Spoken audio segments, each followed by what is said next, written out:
Hey guys, how's it going? Kripparrian here. Today I want to review all the different expansions that have been released so far in Hearthstone, as soon enough I think we'll have a new announcement for one, and it's kind of interesting to see because people have different reasons why they like some of these expansions, and a few days ago there was a poll on Reddit which inspired this video.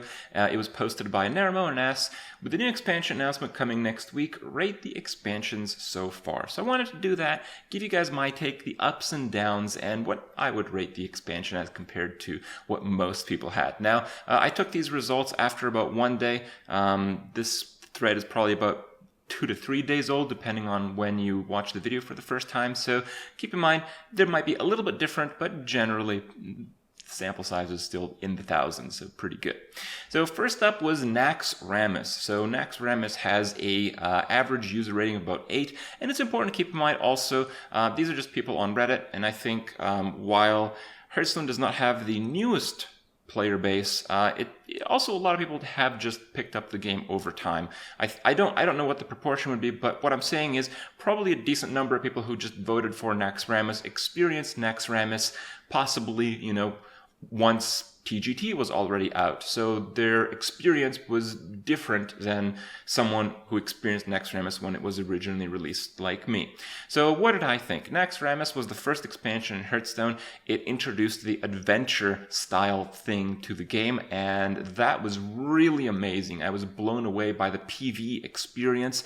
It really showed me that Hearthstone has a great potential. The engine of the game is spectacular and allows for so many tangents, so many different wild things to happen, and we saw that realized in Naxxramas. So it was like a big sense of optimism. Now, on the other hand, a lot of Naxxramas focused on Death Rattle minions, and they were all seeing a lot of bonus play from the fact that Undertaker used to get +1/+1, not just +1 attack when you'd play another Death Rattle minion. And the best decks at the time were basically you put 2 Undertakers and fill your deck with Death Rattle cards and cards that kill your opponent's turn 1 Undertaker, and some classes didn't have those, so it was, let's just say, a little bit of a challenge for some classes to enjoy the game when facing largely Undertaker Hunter. I think in all of Hearthstone, the Undertaker Hunter was the most dominant ladder deck of all time. And basically what that means is the experience was not fun to play. So the Naxxramas expansion brought some really good things, but some really bad things. Among the Death Rattle genre, we really got the feeling that board clears are no longer sufficient. And these days, we kind of just assume that's the fact. It's just the norm, just how Hearthstone is.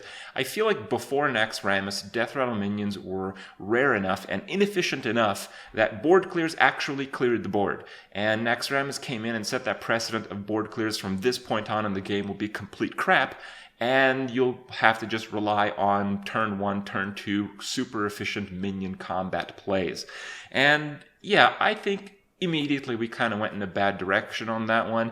A lot of people criticize a card like Yogg-Saron these days for just, being a game-swinging effect. The thing is, people have to play cards like Yogg-Saron because even though it's inconsistent in its own way, it's still like the only real way you can actually clear a board these days. And that really started, that mechanic broke down in Naxxramas. So while I definitely enjoyed Naxxramas at the time, I would also give it about maybe a 7 or an 8. I think Red is a bit optimistic knowing that Undertaker got nerfed.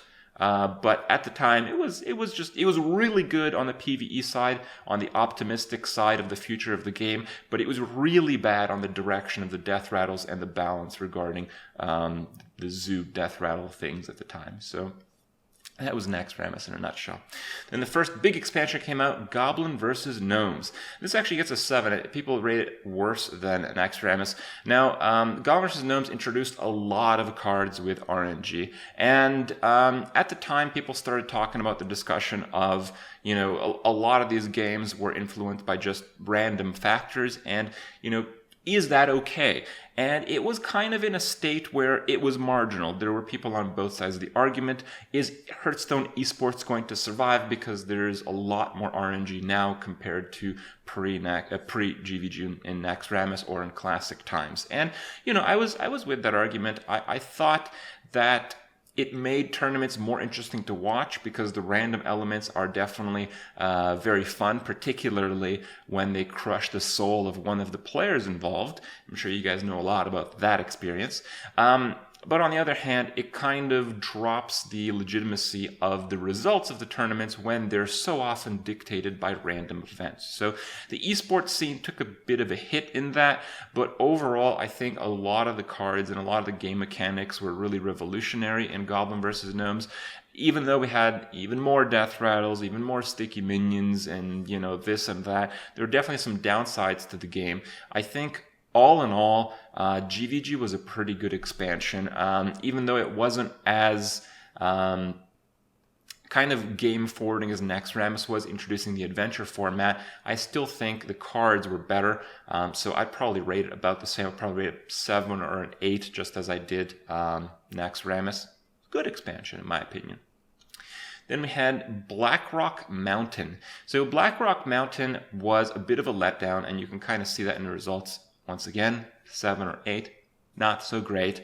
The reason is Blackrock Mountain just failed to change anything. It was kind of like the Karazhan of a couple of years ago. It was an expansion that didn't really introduce any new formats that were any better than the existing ones. So yes, most of the dragon bases were introduced in Blackrock Mountain, but all of the dragon decks were not as competitive as the previously existing GVG decks. So it basically didn't really do anything.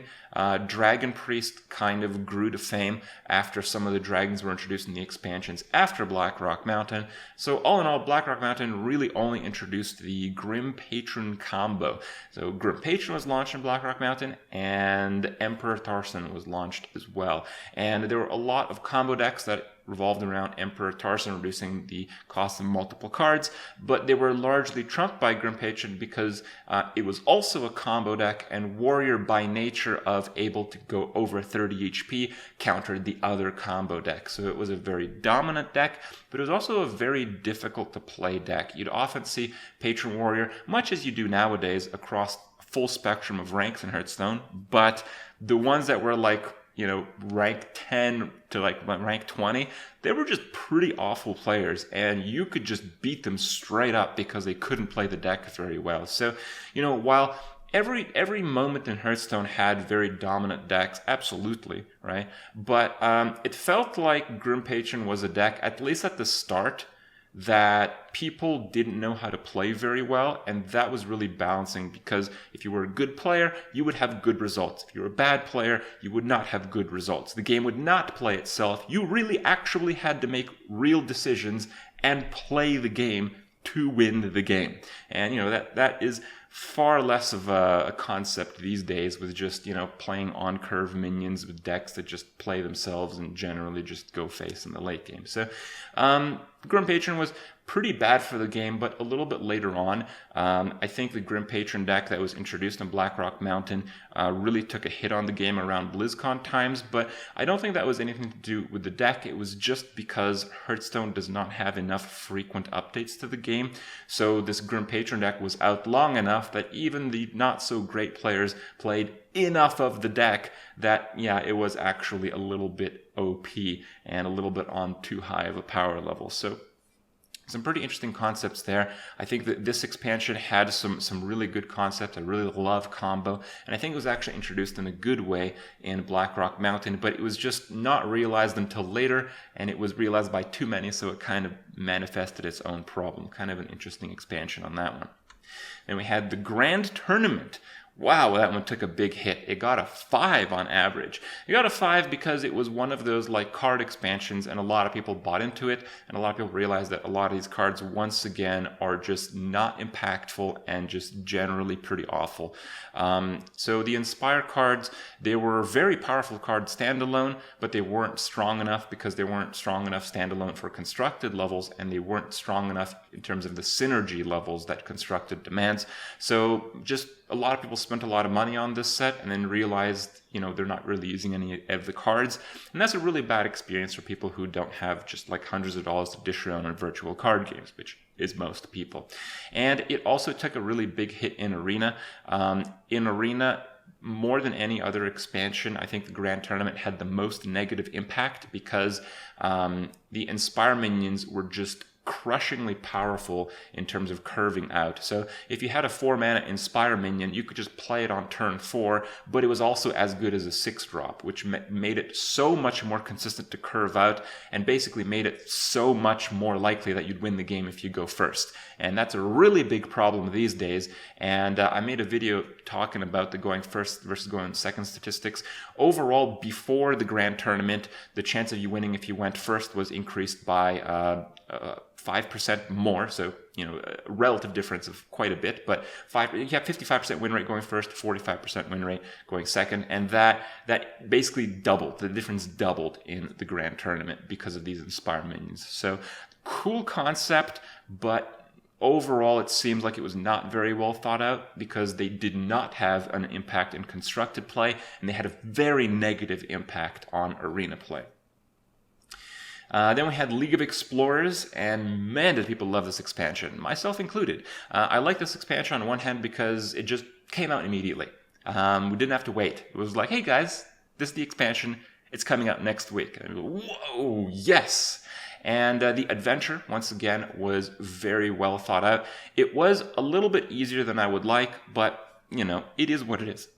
Some people like the easy experience. I personally like the heroic version of the adventure experience to be fairly difficult. But the part that really hit in League of Explorers is that almost all the cards were extremely well designed. It was definitely the quality over quantity expansion, and a lot of the legendary cards introduced were deck defining. You'd like, I want to make a deck around this legendary, and it'd be a brand new deck. It'd play totally differently, and it would actually be, in many cases, pretty competitive. So I do agree. I would also give League of Explorers a 10, and probably for all the reasons that you enjoyed League of Explorers are the same as anyone else's. Then we had Whispers of the Old Gods. Whispers of the Old Gods only got like a 7 or 8 again, but I feel like Whispers of the Old Gods was a really good expansion. I've been through all these expansions, and I know in terms of constructed play, the constructed meta, even after a large expansion like Whispers of the Old Gods, it kind of gets set in stone after a week at best. And what I think really made Whispers of the Old Gods different is because the meta just kept going. Like, people were playing new decks like a month after Whispers of the Old Gods was released. So the exploration factor, and it was largely due to the amazing design concepts revolved around the Old God and how they could influence deck design, that really pushed the constructed scene in a big way. I also felt like the cards in Arena, while they didn't fix any of the fundamental problems that Arena was experiencing, it didn't make it any worse, so that's significant. And the cards just standalone were overall pretty fun to play. And I just had a blast playing Arena Whispers of the Old Gods, and I think more so than any other expansion, I had a blast playing Constructed Whispers of the Old Gods, because I could just make all these crazy decks, and there would still be almost good enough to, they were almost on par with tier 1 and tier 2 decks. So actually, I think I would disagree on this rating with the public more than anyone else. I would definitely give Whispers of the Old Gods a solid 10 out of 10. Then we had Karazhan. So Karazhan is the most recent expansion, and it looks like people are rating it about a 6. Now, I would say Karazhan is easily the worst expansion Hearthstone's ever had. I think it's not even close to the Grand Tournament, even though the Grand Tournament was definitely a pretty big letdown in terms of constructed players at the very least, and I guess arena players as well, as we later found out about the going first versus going second thing. Now, Karazhan, the reason I think it was overall poor expansion was because it was not quantity over quality. It was actually quantity over quality. It was just a lot of cards for an adventure, but a lot of them were completely meaningless. There were a lot of lazy cards. There were a lot of cards that just should not be, we had power creep cards with no stats in an adventure format. We haven't seen that before. So very, very weak cards. There were a few strong cards, but they generally supported the classes that were already good and people were already tired of seeing in constructed, largely shaman, and extremely good and extremely destructive for arena. In the same way, people wanted to play some of the classes they haven't played, and those classes got absolute crap, and people wanted to stop playing and playing against mages, and those classes got the best cards in the expansion by far. So it was extremely poorly balanced in terms of both constructed and arena, a lot of filler cards, and on top of it all, I know this reason doesn't really apply to most people's review of an expansion, but the adventure experience was also very poor. The first wave experience was very good. It seems like they definitely did a good job with that, but I feel like the rest, at least the AI and heroic difficulty, was a massive letdown. Like, the heroic difficulties were not even really heroic. It was the same mechanics as the normal version of an adventure, and in some cases they just like added 10 HP, but it were encounters that you just couldn't possibly lose if you had any kind of like, you know, understanding of the game at all. So it was a really big letdown for someone who likes to be challenged in the adventures, and it didn't really shine on any other front. Hopefully the expansion that's coming up will be, knocked out of the park, as they say, because there is a pretty big low right now in Hearthstone as a result from Karazhan expansion tanking a little bit, and I can see that. Hopefully Blizzard see that, and hopefully the announcement that will come soon enough will prove that idea right. So we'll see what's coming, guys. Hope you guys enjoy my expansion review, and I'll see you guys in a bit.